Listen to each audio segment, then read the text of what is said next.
Chris Mikowski of Emerging Civil War at Gettysburg National Military Park. I am with Sue Boardman, Gettysburg guide extraordinaire, retired from the Gettysburg Foundation after a long, illustrious career, author of the book about the cyclorama, co-author of the book. I always forget poor Chris. He's a wonderful guy, too. Co-author of the book on the cyclorama. And we're out here just exploring, having a good time. It's a little windy, I apologize, but I'm having so much fun I don't want to stop. So I'm going to get behind the camera, and Sue's going to walk us around here at the angle. Now, I'm a Spotsylvania guy, so I've got my own bloody angle. Yeah, you do. It's a little different than the one here, but this one has some pretty good stories, too. I'll give you props for your own angle, Sue. Thank you. Okay, so here, of course, is the climactic final moments of the Battle of Gettysburg. And again, monuments tell the story. There's some pretty wonderful ones here. Even the ones that don't look like much to look at, they're not artistically great works of art, but the stories behind them are the stories of men.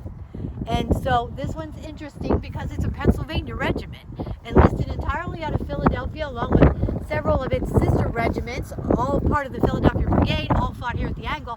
But you'll notice that word California up there on the top. It says California Regiment right above the 2nd Corps badge, which is the trefoil. Here's the story on that one. Senator Baker of Oregon was here east in the eastern part of the country when the war broke out. He and Lincoln had a conversation about support coming from the far west, and it didn't seem feasible logistically to go back and recruit. But there was gold in their hills of California, so Senator Baker wisely offered to go home and drum up some financial support. Instead of going to his own home state of Oregon, he went to California. And the money that he raised was happily received by this Philadelphia Brigade that was at that time being recruited. So in deference to the financial backing, you see California written on the monument. You know what's really cool about that? We get visitors literally from all over the world, but most definitely from every state in the Union. And when you get people from the far west who don't have regimental monuments here, they feel a bit disenfranchised. But actually, a number of years ago when I first became a guide, there was a really popular guide who's still guiding today named Ed Guy. Now, if you want to have the 50 states at Gettysburg, you want to take Ed Guy on the battlefield. He did enough research to find at least 2 or 3 connections to every single state in the Union that you can tell any visitor from anywhere, including outside of our country. So stories like that, you don't have to feel disenfranchised. Trust me, there's a story here for you, I promise. So let's take a little walk down the road. We'll tell some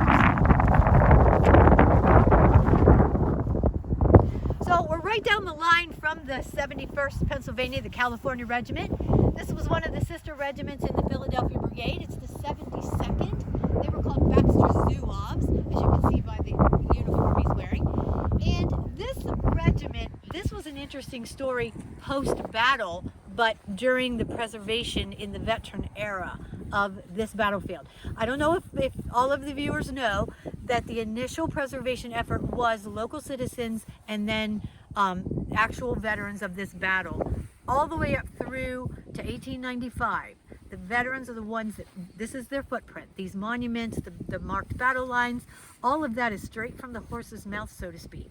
So the monumentation occurred mostly under their tenure.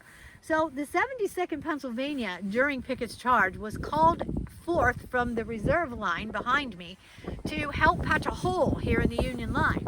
And so when the monumentation era came along, there was a person, his name was John Batchelder, and he was the superintendent of legends, tablets and legends is what he was called. And basically what it meant was anything you want to put on this battlefield had to be run by him first, because he was like the stamp of approval.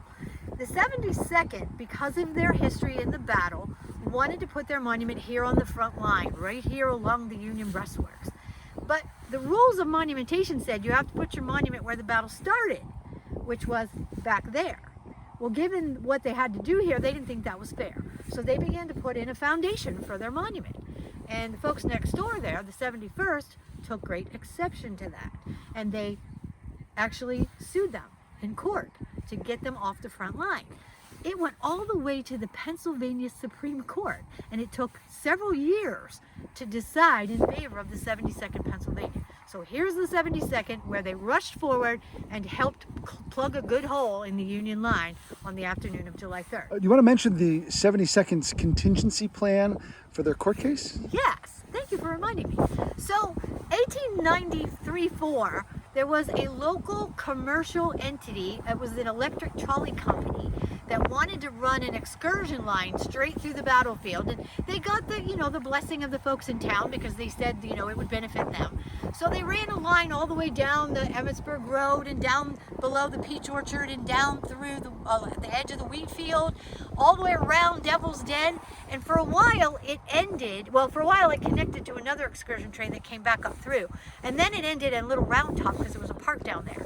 But there was always a plan to finish it by running the last leg right here, directly on the Union, right on the other side of the Union breastworks. So imagine you would be standing here trying to understand, trying to visualize those men of Pickett's division and the other divisions coming across that field, and just when it gets exciting, vroom, there goes a trolley car completely blocking your view. Wouldn't that be horrible? So it looked like it was going to happen. Kadori and Weikerts and a couple other the farmers had already agreed to sell right-of-ways through this area, and it looked like it was a go. They were even starting to clear this area when there was one obstacle. When the 72nd thought they might lose that lawsuit with the 71st Pennsylvania, they went over there to Mr. Kadori and bought a pretty good sized piece of ground, just a very small couple of square yards of land, so that if they lost the argument to put their monument right here, they would have put it there on the Confederate side of the wall. Now, it would have looked pretty weird there, but the story would have still been told. But when they won the right to put the monument here in the late 1880s, they hadn't given up that land. They just let it kind of go. So when the trolley company comes through a couple years later, that was the big obstacle in their way. And the 72nd Pennsylvania, understanding the desecration of the battlefield that would occur based on that trolley line, adamantly refused to sell that piece of land. That delay allowed the federal government to step in and begin condemnation proceedings against the trolley company. It took years to come to fruition, but nonetheless, 72nd saved the day in the 1890s. Now, fast forward to a couple of things, one of which was just about 10 years ago. This battlefield is beautiful. There's all these heavy granite and bronze monuments, and you'd think that upkeep wouldn't be much of a problem, right? Don't kid yourself. It is constant labor and money to keep this battlefield in the condition it's in. About 10 years ago, a wind shear, which is an unusual environmental phenomenon, came right through this area. It was just a couple of 100 yards wide, and it was like a mini tornado without the funnel, and it flattened trees over on West Confederate Avenue, came straight across here and knocked that monument right off its pedestal. It was discovered in the effort to repair it that a lot of these monuments with bronze statues on top are basically just sitting there. There was no pins anchoring the statue to the monument. So there's an ever ongoing effort to preserve this battlefield for all of us. So when you come here, in addition to admiring the story and admiring all the monuments and all the beautiful preserved terrain, remember to thank somebody in the Park Service wearing the green and gray for keeping them here and in good shape for you. So, Sue, we're walking along here to our next stop, and there's a chain on the front of the battlefield right along the front of the Union line. What's the deal with the chain on the battlefield? All right, so you notice it's connecting pillars. And if you look at the pillars, you'll see that they all bear a letter along with 69. These are the companies of the 69th Pennsylvania, part of the Philadelphia Brigade.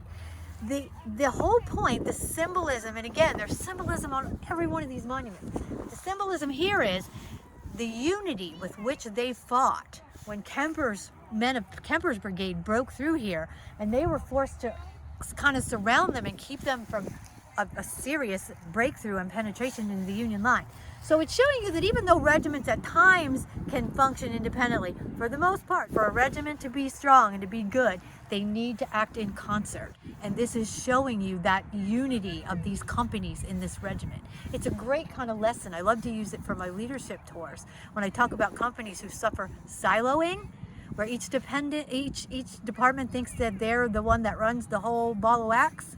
Yeah, this is a great illustration of how you have to work together to pull it off. So we continue to walk south down the Union battle line near the angle now, third day's battlefield. And I'm standing next to one of the monuments that if you're just driving down our avenue and you've admired dozens of beautiful regimental monuments, this one might be a head scratcher because it's not really all that pretty unless you know the story behind it. And yes, there's a story behind it. So this is the 20th Massachusetts, and a lot of the recruitment was done among current and former students of Harvard. So, including their colonel, by the way. So, this regiment was here, did yeoman's duty during Pickett's charge, and in fact, during that Union defense, the colonel was killed, and he was mourned deeply by his men. And so, when it came time to monument the battlefield, they had all the options to put up a pretty artful thing, but they chose instead to go to Roxbury, where their colonel had grown up and played as a boy around possibly this very rock. And they thought that that would better signify their origin as soldiers. So they had this rock brought here from Roxbury, Massachusetts, to honor the colonel who fell in battle. Now his name was Joseph Paul Revere, and he is the grandson of Paul Revere, the Revolutionary War patriot that alerted the New England countryside of the British invasion. So not only is it really a strong and powerful symbol of what this place meant and what they meant to each other, it's really a cool kind of lesson in the threads of history. So you have Paul Revere, a patriot in the Revolutionary War. Their grandsons have now already tested their experiment in democracy and found it very wanting. And so here they are fighting over it yet again. And then you can take this story of next generations into the future. You have President Eisenhower in his pre-presidential days operating a tank training school right out here on this battlefield in 1917 and 18. That's the soldiers of our past, but the Civil War men's future. So try not to see it as July 1, 2, and 3. Try to see it as a continuum of our lives as